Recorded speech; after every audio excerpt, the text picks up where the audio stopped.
So this will be my third Father's Day poem. In this one I'm getting just a little bit more religious than I usually do. This will be a hymn. It has been published in the hymnal of our church since the 1850s, so about 170 years.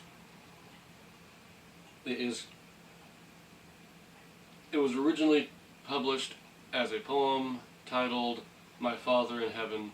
As a hymn it has been retitled O My Father. This was a poem written by Eliza R. Snow. And Sister Snow, she was an early convert to the Church of Jesus Christ of Latter-day Saints. I believe she was baptized in the mid-1830s, I believe 1835, when the church moved into Nauvoo, Illinois in the 1840s. Eliza Snow became one of Joseph Smith's plural wives, though this marriage was kept secret, and she lived with family friends. It was during this time, shortly before Joseph Smith was killed, that she wrote this poem, after Joseph Smith had taught to her in private the doctrine about the nature of God. More fully explained it to her, and she wrote this poem based on that doctrine. Now, I'll get into that doctrine a little bit after I do the poem, but this poem was first published in 1845 in the church's periodical known as the Times and Seasons, that was published in Nauvoo. Again, it was published under the title My Father in Heaven. It was originally published as a hymn in 1851. It had been set to various musical works, but it was finally settled on the music for this poem was a hymn music written by a James McGranahan, who was a composer of the 1800s, who wrote many songs for hymns, wrote music for many hymns. His music is titled My Redeemer, and I will link to it here as well as in the description. So, because this is a hymn and because it is one of my favorite hymns, rather than just recite it, I am going to sing it. And I know I don't do this very often. I've only sung one other one, and that was the Star Spangled Banner. So, here we go.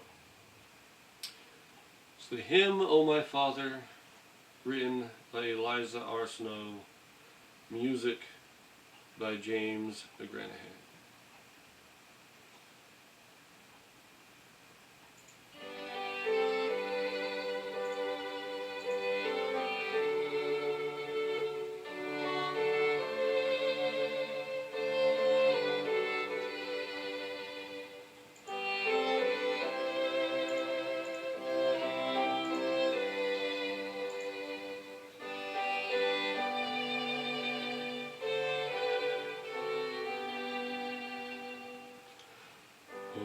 My Father, thou that dwellest in the high and glorious place, when shall I regain thy presence and again behold thy face in thy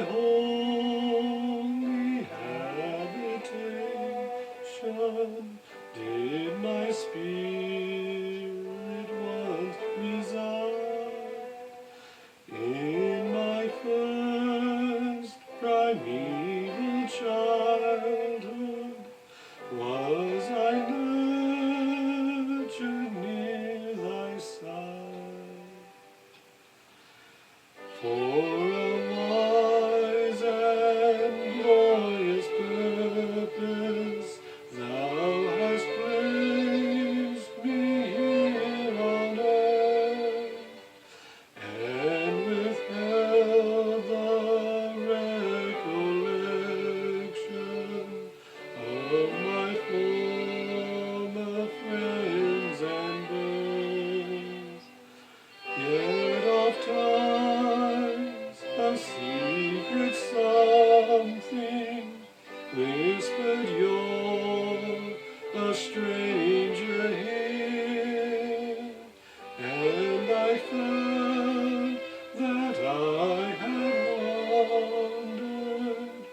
from a more exalted sphere. I had learned to call thee Father through thy Spirit from on high, but until the key of knowledge was restored, I knew not why. In the heavens our parents single, know the thought makes reason stand. Truth is reason, truth eternal, tells me I'm the mother there. When I leave this frail existence, when I lay this mortal by, Father, Mother, may I meet you in your royal court on high.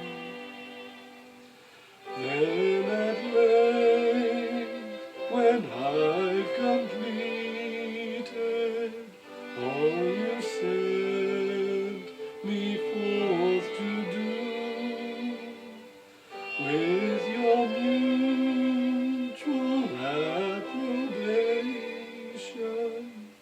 let me come and dwell with you.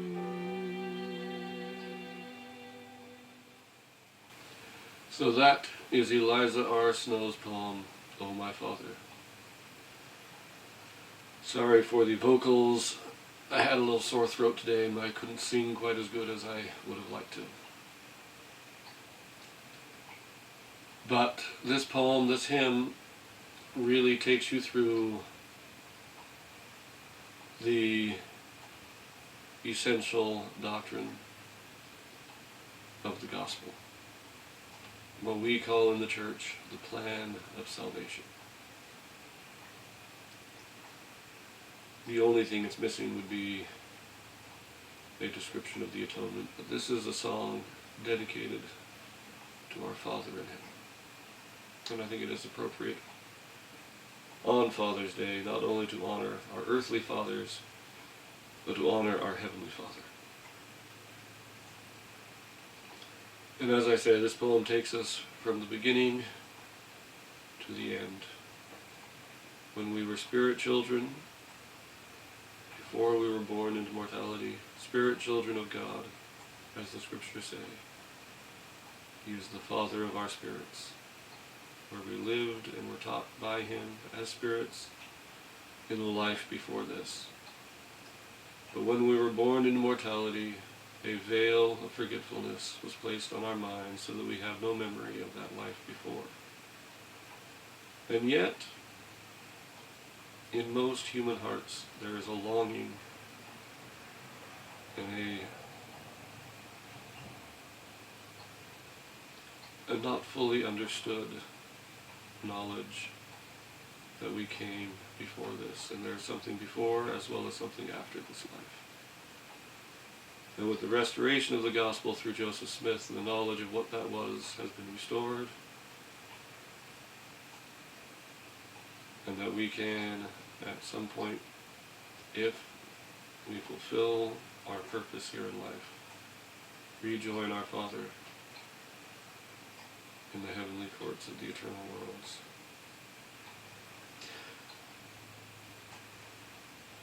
But I think the most beautiful part of this whole poem, this hymn, is that last half of the third verse.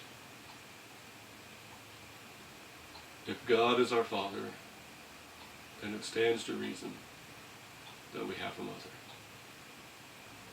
And this goes to the doctrine of the Church of the eternal family, that through the sealing power of the priesthood,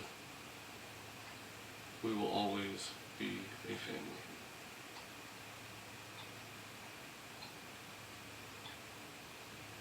And I don't want to get into a technical analysis of this poem. It is the doctrinal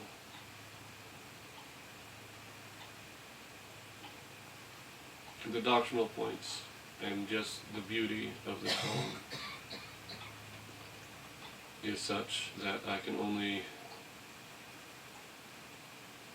reduce its value by a technical critique. Now, as I said in the beginning, she wrote this shortly after Joseph Smith taught her the true nature of God. And what he taught her was that glorious doctrine of a mother in heaven. That our Father is not single, and that we do not have to be single in eternities, that we can have our eternal families. Our husbands and our wives will always be our husbands and our wives. That is what Joseph Smith taught her in private, and that is what inspired this beautiful.